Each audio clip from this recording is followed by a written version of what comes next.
I'm really honored to be here, and when Shiv first invited me, he asked me to speak about essentially two things. The subject matter of my book, which Diana just described, and he asked me to speak personally about my own experience and I guess to whatever extent my mind has been globalized. And so in the context of trying to combine those two things, which I'm not used to doing, I seldom speak about myself, I realized there are two things I wanted to emphasize in the context of the subject matter of this weekend. And one of them is that I think it's important for us to appreciate that what we're calling the globalization of the mind is a developmental process, that there are stages, there are levels of globalization, and an evolutionary development toward higher degrees of globalization or of expanded awareness. And that sort of developmental perspective may be very useful in the context of thinking how to implement the ideas that come up here. And the second is that there's, in addition to this sort of horizontal perspective, there's a vertical perspective that we should not lose sight of, and it's easy to lose sight of it because the deeper one goes, the more invisible and intangible things get. But there are degrees of depth to what we're calling globalized minds that eventually transcend mind. And I wanted to address those along the way. But first, let's talk about me. I grew up in Brooklyn, New York. That's Brooklyn. That's Manhattan. At the time, we were told in school that if Brooklyn were to secede from New York City, to break away, it would be the third biggest city in the country.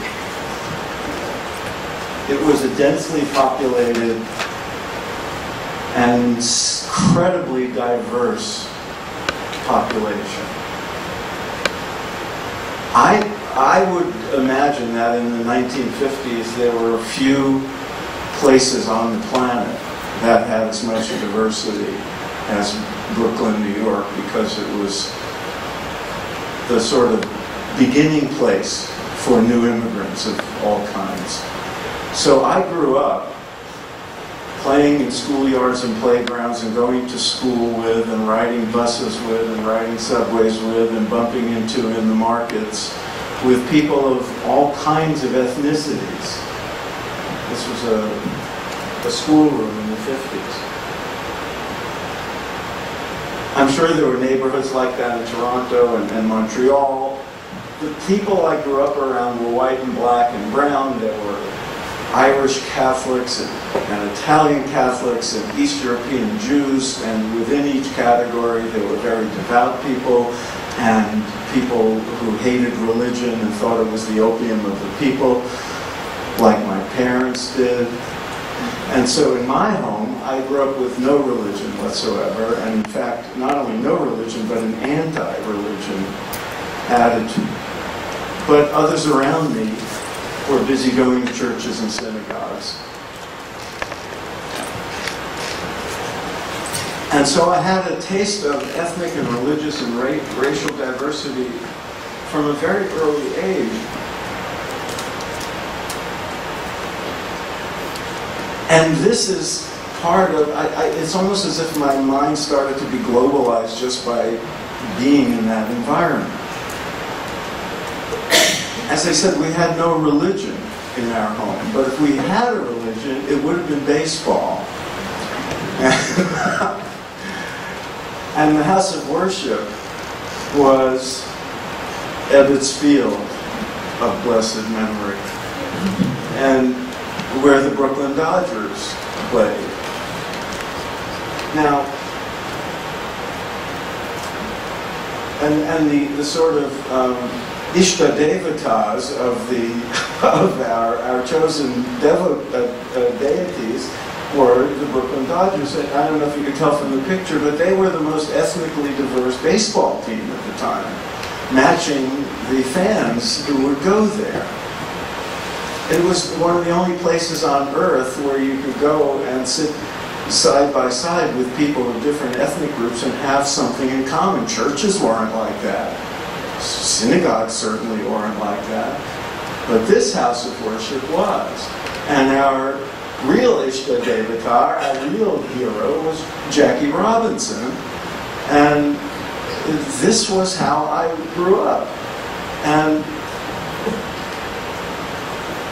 what's fascinating about it to me is in thinking about globalization of the mind, which I've been doing ever since I was invited to this, some of it just happens because an environment is diverse. The students here have a far more diverse environment than anything we could have had outside of Brooklyn. And this all stopped when I went away to college, because it wasn't quite as diverse then. But the other interesting thing is, not everybody got it. And this is part of the deal, that being a diverse environment is by itself a globalizing kind of situation where people can naturally expand their horizons and embrace difference and embrace pluralism and see the common humanity in other people. And it works, but it's not enough, because even in my apartment building, even in my classroom, even among my parents' friends, there were bigoted people and people who trafficked in stereotypes and people who were very tribal about their particular ethnic or religious group, and others who are not.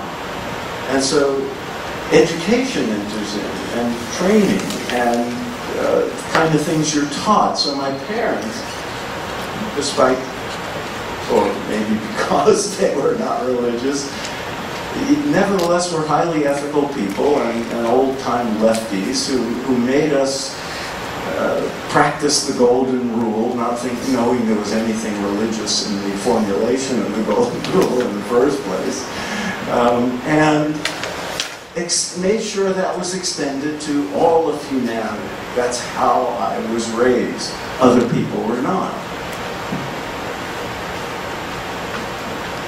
So what I'm pointing to here is that there are degrees of globalization, degrees of acceptance of pluralism and diversity